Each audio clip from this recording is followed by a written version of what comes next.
Fala, minha rapaziada, sejam bem-vindos a mais um vídeo aqui no canal Lucas Dias Repórter, e nesse conteúdo a gente vai falar sobre o dia de folga do Inter e a expectativa por reforços caseiros para o técnico Eduardo Cudê, principalmente pensando na semifinal contra o Fluminense na Libertadores, semifinal que já tem um grande problema para as duas torcidas. A gente também fala da joia da base, promessa do Internacional que está de saída do clube, os motivos, por que isso está acontecendo. A gente também vai falar bastante sobre a atitude de Wanderson ontem durante o jogo contra o São Paulo. Você viu isso? E também as cobranças fortes de Carlos de Pena a um árbitro que já prejudicou e muito o Internacional. Tudo isso nesse vídeo a partir de agora. Antes disso, não te esquece, deixa o teu like, te inscreve no canal, ativa as notificações por aqui. E é claro que esse vídeo e todos os outros têm o apoio da KTO, KTO.com, a melhor banca de apostas do país. Vai lá no site KTO.com, você que está perdendo tempo e não tem registro,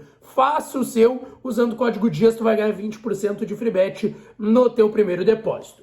Pessoal, o Internacional que depois da vitória de virada contra o São Paulo ontem no estádio Beira-Rio, se reapresentou, aliás, esteve de folga e se reapresenta no CT Parque Gigante amanhã, pela manhã, por volta das 10h30, expectativas para ver as situações de Vitão e Johnny. A princípio esse trabalho vai ser aberto para a imprensa. O Vitão se recupera de uma lesão muscular na coxa direita e o Johnny de uma entorse no tornozelo direito. Eles estão junto com o Pedro Henrique, que passou por um processo cirúrgico no antebraço esquerdo, vai ficar mais de 2 a 3 semanas na fisioterapia, mas Vitão e Johnny, quem sabe, nos próximos dias trabalhem com bola, quem sabe possam viajar com a delegação que vai a Curitiba na próxima quarta para o jogo de quinta às 7h30 lá na Arena da Baixada contra o Atlético Paranaense. É o último jogo antes da decisão contra o Fluminense pela Copa Libertadores. Quem sabe os dois vão trabalhando com bola, não sei se já amanhã, é a expectativa, e a gente vai atualizando também por aqui. Rocher, Arangues e Ener Valencia, retornando das seleções, também vão trabalhar normalmente no gramado do CT Parque Gigante. O Inter só joga no dia 21, na próxima quinta-feira, contra o Atlético Paranaense por mais uma rodada de Campeonato Brasileiro. E claro, a preparação para esse jogo contra o Atlético também já visa, de certa forma, o jogo contra o Fluminense. Eu quero trazer uma informação importante sobre isso, que foi confirmada ontem à noite, um pouco antes, depois da vitória do Inter, mas um pouco antes da coletiva do técnico Eduardo Cudê, e que é sobre a decisão contra o Fluminense, principalmente o jogo de ida no Maracanã pelas semifinais da Libertadores. Porque Inter e Fluminense confirmaram o adiamento da venda de ingressos, que deveria ter começado nesta quinta-feira, dia 14 de setembro. Por que foi adiado? Por conta de um impasse burocrático em relação à venda desses ingressos. Explico aqui. Abriria tanto para a torcida do Fluminense quanto para a torcida do Inter. Os sócios do Inter, nesse caso, teriam prioridade de compra do dia 14 ao dia 20, depois do dia 20 ao dia 26, até um dia antes, para não sócios, caso restasse algo da carga de 4.000 ingressos disponibilizados para a torcida visitante, a torcida do Inter, a um preço de R$225. Bom, esse ingresso seria comercializado, seria como a gente está já mais acostumado nesse mundo moderno. Tu compra o teu ingresso, vem a opção de ou imprimir o voucher, ou tu usar ele no celular, vem um QR Code lá, tudo bonitinho. Porém, as autoridades do Rio de Janeiro e o Ministério Público do Rio de Janeiro afirmam que existe um risco de muitas fraudes, golpes dados nessa emissão de ingressos. E por isso, a ideia das principais autoridades do Rio de Janeiro seria, e é uma ideia contrária do Inter e a do Fluminense também, tá? De que o torcedor teria que comprar o ingresso e ir até uma bilheteria próxima do Maracanã para retirar esse ingresso. Só que o Inter e o Fluminense não querem isso. Esse é o impasse do momento até essa situação. Quem sabe possam abrir as vendas aí logo, e a expectativa não só para o Fluminense, mas também para a torcida visitante do Internacional, tá certo? Pessoal, ainda dentro da repercussão do que foi o jogo de ontem, uma imagem tem chamado bastante atenção nas redes sociais e que mostra o poder de indignação de um jogador que às vezes a torcida até não estava esperando, e é do Wanderson. No momento do primeiro gol, vocês estão vendo aí, que foi o gol do Bustos, ele vai em direção aos jogadores do Inter, ao reservado, comemora com o Cudê, com o Lúcio Gonzalez, com todos os jogadores que estavam no banco e mais o pessoal que estava em campo, só que naquele momento o Inter estava empatando o jogo. E aí o Wanderson vai à loucura, porque estava ali perdendo tempo, era ali por 10, 12, 13 minutos do primeiro tempo o gol do Bustos, que ia dando empate, mas já era no segundo tempo, e o Wanderson vai ali à loucura, querendo jogar porque sabia a importância de uma vitória no jogo de ontem contra o São Paulo. Essa imagem chamou bastante atenção também e repercutiu entre os torcedores do Internacional, principalmente nas redes sociais aí, nesta quinta-feira, ainda com uma euforia por conta da vitória de ontem contra o São Paulo de virada, do jeito que foi no estádio Beira-Rio.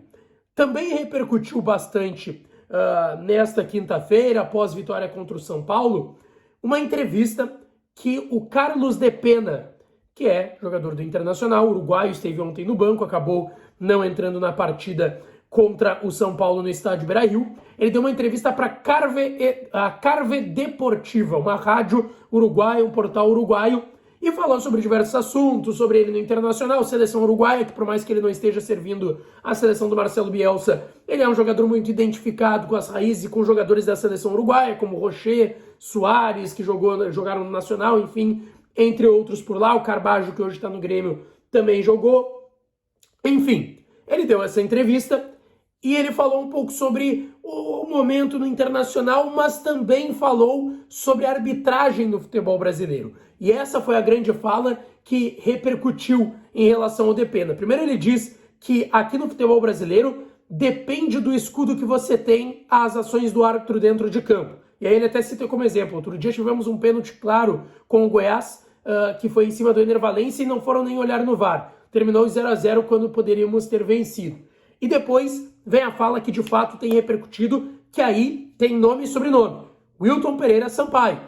O Carlos de Pena fez uma crítica aberta ao Wilton Pereira Sampaio, árbitro que é conhecido do torcedor do Inter por ter apitado aquele Inter e Corinthians, aquele 0-0 no Beira-Rio. O Inter ficou por um gol do título brasileiro, que seria o tetracampeonato brasileiro, naquele campeonato que era da pandemia, né, era de 2020, terminou em 2021. E aí tem aquele pênalti, o Ramiro cai no gramado, a bola bate no braço, ele vai olhar no VAR, enfim, acaba não dando pênalti. O Depena falou sobre esse... O Depena nem estava naquele grupo, né? Era dirigido pelo Abel Braga. Aquele grupo, o Depena chega depois. Chega no ano seguinte, em 2022. Ele até falou, aqui no Brasil acontece muito que os árbitros ficam na defensiva. Sampaio, se referindo ao Wilton Pereira Sampaio, é daqueles que não deixa espaço para o diálogo e na menor chance te dá o cartão amarelo. E essas falas do Depena têm repercutido bastante. A gente sabe que o Inter tem reclamado bastante também da arbitragem, tanto que José Olavo Bisol, diretor de futebol, o Felipe Becker, vice de futebol, foram até a sede da CBF. Eu trouxe aqui, vou até deixar para vocês na descrição do vídeo, quem quiser assistir, o que o Inter ouviu e conversou com a CBF. Eu trouxe bastidores em primeira mão em um vídeo bem legal que eu divulguei ontem aqui no canal e tá aqui na descrição desse vídeo, tá certo? Pra gente fechar, pessoal, tem joia da base de saída, tá? Se trata do lateral esquerdo de 19 anos, Rangel, que esteve treinando nos profissionais, inclusive, nessa semana. É um guri que tem despontado muito bem na base, era titular da base, é titular, aliás, do Sub-20 do Internacional, já estava começando a ser alçado ao profissional e treinar com o time profissional, mas ainda não tinha sido relacionado pelo Cudê. A informação é de que ele vai ser emprestado a um time do exterior. Eu não consegui descobrir esse time, eu tô tentando a todo custo, já conversei com todo mundo que é possível, tô tentando ainda desvendar de onde é que é esse clube, mas o que me foi confirmado é que ele está de saída e o clube é do exterior e é um empréstimo. É para ganhar rodagem a ideia do Inter, não é porque viu que ele não pode render frutos ali, não. Não é uma definição, um diagnóstico para agora, mas o Inter acredita que emprestando ele possa, quem sabe, ganhar rodagem e vir até mais preparado, quem sabe já sendo alçado de novo ao profissional do Internacional. Rangel, lateral esquerdo, que nessa temporada no Sub-20 teve 23 jogos, é capitão do time Sub-20, fez 6 gols e ainda deu uma assistência. Um lateral esquerdo participativo lá na frente, o Rangel. O Inter vai estar emprestando ele a um time do exterior. Vou tentar buscar aí qual é esse clube e mais detalhes para vocês também, tá certo? Não esquece, deixa o teu like, te inscreve no canal, ativa as notificações, que eu volto para falar do Colorado por aqui. Um beijo, um abraço e até a próxima.